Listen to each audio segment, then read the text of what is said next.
லில்லாஹி முல்கு சமாவாத்தி வல் அர்த், வானங்கள் பூமியினுடைய ஆட்சி அல்லாஹ்வுக்கே உரியது. யஹ்லுகு மா யஷா, அவன் நாடியதை படைக்கிறான். யஹபு லிமன் யஷாவு இனாதன், அவன் நாடியவர்களுக்கு பெண் பிள்ளைகளை கொடுக்கிறான். யஹபு லிமன் யஷாவு துக்கூர், அவன் நாடியவர்களுக்கு ஆண் பிள்ளைகளை கொடுக்கிறான். அவ் யுஸவ்விஜுஹும் துக்ரானன் வ இனாசா, அல்லது அவன் நாடியவர்களுக்கு ஆணையும் பெண்ணையும் சேர்த்து கொடுக்குறான். சிலருக்கு எல்லாமே ஆம்பளை பிள்ளைகள், சிலருக்கு எல்லாருமே பொம்பளை பிள்ளைகள், சிலருக்கு எல்லாமே இருக்குது. அல்லாஹ் வஜஅலு மையஷாவு அகீமா, இன்னும் சிலர் அல்லாஹ் நாடினா குழந்தை பாக்கியம் இல்லாமலும் ஆக்கி வைப்பான். இன்னஹு அலீமன் கதீர் என்று அல்லாஹ் தஆலா சொல்லி காட்டுறோம். ஏன் இந்த வசனத்தை நான் முதல்ல சொல்கிறேன்னு சொன்னால், நமக்கு குழந்தைகளை பற்றி நாங்கள் பார்க்க வந்திக்கும். ஒரு பொம்பளை பிள்ளை இல்லையே பாசமாக வளர்க்குறதுக்குண்டு கவலை இருக்கும். ஒரு ஆம்பளை பிள்ளை இருந்தால் தானே வீடு கலகலண்டு இருக்கும் அப்படின்ற ஒரு ஆசை இருக்கும். அல்லது நமக்கு பிள்ளையே இல்லையே என்ன இந்த பயானுக்கு வந்திருக்கோமே அப்படிங்கிற ஒரு எண்ணமும் நமக்கு இருக்கும். இது ஒன்று நம்மளோட கையில் இல்லை. பிள்ளை இருக்கிறதும் இல்லாமல் போகிறதும், ஆம்பளை இருக்கிறதோ பொம்பளை இருக்கிறதோ ரெண்டுமே இருக்கிறதோ ஒன்றுமே நம்மளோட கையில் இல்லை. அவன் நாடி அளவு கொடுக்குறான், அவ்வளோதான். அதில் ஒரு கயிறு இருக்கும். அல்லாஹ் நமக்கு தாரது ஒரு நிலவுக்கு, தராமல் விடுறதும் இன்னொரு நிலவுக்கு தான். தரலையேன்னு அல்லாஹ் கோவிச்சிக்கக்கூடாது. நமக்கு அதான் நிலவு. அந்த விஷயத்தை நாங்கள் என்ன செய்யணும், முதல்ல நாங்கள் புரிஞ்சு கொள்ளணும். அடுத்தது பாருங்கள், ஒரு குழந்தைகளை பற்றி ஒரு விஷயத்தை தெரிஞ்சுக்கிட்டு நாங்கள் போகணும். ஒரு குழந்தையை பொறுத்த வரைக்கும் கருவில் ஒரு குழந்தை உருவாகிறங்கிறது பெரிய ஒரு அதிசயம்தான். அந்த அதிசயத்தை தெரியாதவர்கள் தான் கருத்தடை மாத்திரை பாவிச்சு அல்லது விழுத்தாட்டுறது இப்படியான வேலையில் சும்மா சிம்பிளாக என்ன செய்வாங்க, செஞ்சுக்கிட்டு இருப்பாங்க. ஒரு குழந்தை எப்படி உருவாகுது அப்படின்னு கேட்டால்,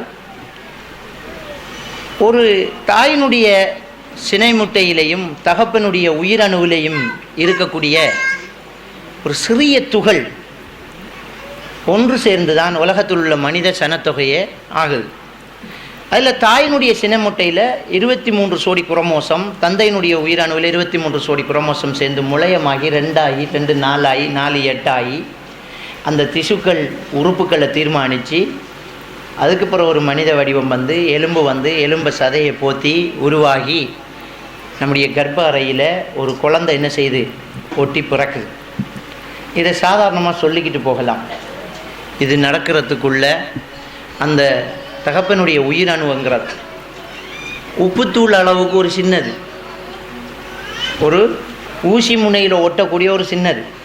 அந்த சின்னதுக்குள்ள இந்த குரோமோசம்கள் இருக்குது. நீங்கள் நான் கண்ணால் பார்க்குறது 23 சோடி குரோமோசம். இதுதான் பெண்ணுக்கிட்டையும் ஆணுக்கிட்டையும் இருந்து வருது, ஆணுக்கிட்டையும் பெண்ணுக்கிட்டையும் இருந்து வருது. இந்த 23வது சோடியை XY என்று போட்டிருக்கு பாருங்கள். இந்த 23வது சோடியை XY என்று போட்டிருக்குது. ஆண்களுக்கு XY என்று வரும், பெண்களுக்கு எப்போவுமே எக்ஸாக தான் இருக்கும். பொம்பளை பிள்ளையாக பிறக்கிறதா இருந்தால் இந்த 23வது சோடியில் இருக்கிற எக்ஸும் சேர்ந்தால் பொம்பளை பிள்ளை, எக்ஸும் வையும் சேர்ந்தால் ஆம்பளை பிள்ளை. எனவே ஒரு பிள்ளை ஆம்பளையா பொம்பளையாங்கிறத தீர்மானிக்கிறது பெண்ணுட விஷயம் இல்லை, ஆணுடைய விஷயம். ஒரு தகப்பனுடைய உயிரணுத்தான் தீர்மானிக்குது நான் பெண்ணாங்கிறது. இதில் ஆச்சரியம் என்னென்னா, இது தெரியாமல் சிலர் இவள் எல்லாம் பொம்பளை பிள்ளை பேக்காலன்னு விட்டு போட்டு போனவள் எல்லாம் இருக்காங்க. ஒரு காலத்தில் இவள் எல்லாத்தையும் பொம்பளை பேக்க விட்டு போட்டு போயிருக்காங்க. ஆனால் உண்மையிலே என்னென்னா, அவர் தான் அவள் தான் விட்டு போட்டு போய்க்கணும். இவனுடைய உயிரணுவில் எல்லாமே பெண்ணாக வருதுன்னு சொல்லி ஆண் பெண்ணை தீர்மானிக்கிறது இது. இந்த குரோமோசம்கள் சேர்ந்து இந்த நிறமூர்த்தங்கள் என்று தமிழில் சொல்லுவாங்க. இந்த கண்ணுக்கு தெரியாத ஒரு சின்ன துணிக்கைக்குள்ள உழவும் இருக்குது. அல்லாஹ் தஆலா உழவு ஆற்றல் உள்ளவன் என்று பாருங்கள். ஒரு உப்புத்தூளுக்குள்ள உழவும் இருக்குதுன்றா பாருங்களேன். இதுக்குள்ள மரபணுக்கள் இருக்குது. மரபணுன்றா என்ன, உம்மா போல, உம்மாட புருவத்தை போல, உம்மாட சிரிப்பை போல, உம்மாட வக்கத்தை போல, வாப்பா போல, வாப்பாட நடை, வாப்பாட பிறக்கிறதுக்கு முன்னே வாப்பா முகத்தான் இருப்பான். வாப்பா மாதிரி அவன் நிற்பான், அவன் கண்ணாலே கண்டிருக்காது. இதெல்லாம் ஜீனன்னு சொல்கிறது. அந்த மரபணுக்குள்ளாக அந்த குழந்தையினுடைய தன்மை, முடியின் நிறம், புருவத்தின் நிறம், உயரம், சில நோய்களை எல்லாம் தீர்மானித்து கொடுக்கறதாக இந்த நிறமூர்த்தங்கள் என்ன செய்து இருக்குது. இதில் யாருமே கை வைக்க இயலாது. இதில் குறைபாடுகள் இருந்தால், அந்த கரு சேரும்போது இதில் ஏதாவது ஒன்று கூடி குறைந்தால் அந்த குழந்தைகளை டவுன் சிண்டம் உள்ள குழந்தைகள் அப்படின்னு சொல்லுவாங்க. ஆரம்பத்தில் மங்கோலியர்கள்னு சொல்லுவாங்க. இப்படியாக குழந்தைகள் பிறக்கும். கிட்டத்தட்ட இதே ஃபர்ஸ்ட் கட் தான் எல்லா நாட்டிலையும் இருக்குது. இப்படி நரமூர்த்தங்கள் குறைபாடுள்ள ஒரு குழந்தை பிறந்துட்டேன்டா இதே ஃபர்ஸ்ட் கட். அவங்களுடைய செவி விரிஞ்சிருக்கும், நக்கை தொங்க போட்டிருப்பாங்க. இதுக்குள்ளே சில ஆழம் கூடினது. அவங்களுக்கு சுயமாக அவங்களோட வேலை செய்யக்கூடிய ஆக்கள் இருப்பாங்க, செய்ய இல்லாத ஆக்கள் இருப்பாங்க. இவங்களுடைய கையில் உள்ள ரேகைகள் அழிஞ்சிருக்கும், உடல் உறுப்புகள் சிதைந்திருக்கும், இப்படியும் இருக்கும். அதே மாதிரி இந்த நரமூர்த்தங்களினுடைய வித்தியாசத்தில் குழந்தைகள் அதிசயமாக ஒரு தலையில் 2 முகம் அப்படியெல்லாம் பிறக்கிறது சான்ஸ் இருக்குது. விரல்கள் அதிகமாக இருக்குது. சில உடல் உறுப்புகள் வளராத நிலை, இடுப்புக்குள்ள வளரல அப்படியான நிலை இருக்குது. அதிகமான உறுப்புகள். இது அக்கரப்பத்தில் பிறந்த ஒரு குழந்தை, 3 கால். ஆக இப்படியெல்லாம் குழந்தைகள் பிறக்கிறதுக்கு சான்ஸ் இருக்குது. ஆனால் இதுக்கும் தாக்கின் தகப்பனுக்கும் சம்பந்தம் இல்லை. அல்லாஹ் நாடித்தாரான். அவரை குறைபாடு இவட குறைபாடுங்கிறதுக்கு இல்லை. 2 பேருமே நல்ல ஆரோக்கியமாக இருப்பாங்க. அல்லாஹ் சோதிக்க நாடித்தான்னு சொன்னால் இப்படி ஒரு குழந்தை பிறந்துடும். அதில் நாங்கள் கவலைப்பட தேவையில்லை. இது நமக்கு ஒரு குழந்தை பிறந்துட்டு, குழந்தை பிறக்கும்போது சில குழந்தைகள் மன வளர்ச்சி குறைந்த குழந்தைகள், எல்லாம் நல்ல படிப்பில் மட்டும் கவனம் இல்லாத பிள்ளைகள், எல்லாம் படிப்பில் நல்ல ஓவர் ஆனால் பெரிய துண்டா பிள்ளைகள், இப்படியெல்லாம் குழந்தைகள் மாறி மாறி இருக்கும். இதில் நாங்கள் கவலைப்படுறதுக்கு ஒன்றும் இல்லை. இதெல்லாம் நமக்கு சோதனைக்கு தந்ததுங்கிறத எடுத்துக்கொள்ளணும். அதில் ஒரு விஷயத்தை நான் குறிப்பாக அவங்களுக்கு சொல்லி விட்றேன்.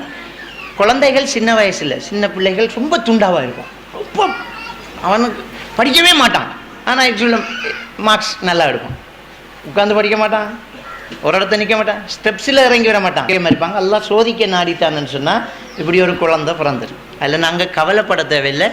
இது நமக்கு ஒரு குழந்தை பிறந்துட்டு, குழந்தை பிறக்கும்போது சில குழந்தைகள் மன வளர்ச்சி குறைந்த குழந்தைகள், எல்லாம் நல்ல படிப்பில் மட்டும் கவனம் இல்லாத பிள்ளைகள், எல்லாம் படிப்பில் நல்ல ஓவர் ஆனால் பெரிய துண்டா பிள்ளைகள், இப்படியெல்லாம் குழந்தைகள் மாறி மாறி இருக்கும். இதில் நாங்கள் கவலைப்படுறதுக்கு ஒன்றும் இல்லை. இதெல்லாம் நமக்கு சோதனைக்கு தந்ததுங்கிறத எடுத்துக்கொள்ளணும். அதில் ஒரு விஷயத்தை நான் குறிப்பாக அவங்களுக்கு சொல்லி விட்றேன். குழந்தைகள் சின்ன வயசில் சின்ன பிள்ளைகள் ரொம்ப துண்டாவாக இருக்கும். ரொம்ப அவனுக்கு படிக்கவே மாட்டான், ஆனால் ஆக்சுவலாக மார்க்ஸ் நல்லா எடுக்கும். உட்காந்து படிக்க மாட்டான், ஒரு இடத்த நிற்க மாட்டான், ஸ்டெப்ஸில் இறங்கி வர மாட்டான், அந்த மாதிரி இருப்பாங்க. எல்லாம் சோதிக்க நாடித்தான்னு சொன்னால் இப்படி ஒரு குழந்தை பிறந்துடும். அதில் நாங்கள் கவலைப்பட தேவையில்லை. இது நமக்கு ஒரு குழந்தை பிறந்துட்டு, குழந்தை பிறக்கும்போது சில குழந்தைகள் மன வளர்ச்சி குறைந்த குழந்தைகள், எல்லாம் நல்ல படிப்பில் மட்டும் கவனம் இல்லாத பிள்ளைகள், எல்லாம் படிப்பில் நல்ல ஓவர் ஆனால் பெரிய துண்டா பிள்ளைகள், இப்படியெல்லாம் குழந்தைகள் மாறி மாறி இருக்கும். இதில் நாங்கள் கவலைப்படுறதுக்கு ஒன்றும் இல்லை. இதெல்லாம் நமக்கு சோதனைக்கு தந்ததுங்கிறத எடுத்துக்கொள்ளணும். அதில் ஒரு விஷயத்தை நான் குறிப்பாக அவங்களுக்கு சொல்லி விட்றேன். குழந்தைகள் சின்ன வயசில் சின்ன பிள்ளைகள் ரொம்ப துண்டாவாக இருக்கும். ரொம்ப அவனுக்கு படிக்கவே மாட்டான், ஆனால் ஆக்சுவலாக மார்க்ஸ் நல்லா எடுக்கும். உட்காந்து படிக்க மாட்டான், ஒரு இடத்த நிற்க மாட்டான், ஸ்டெப்ஸில்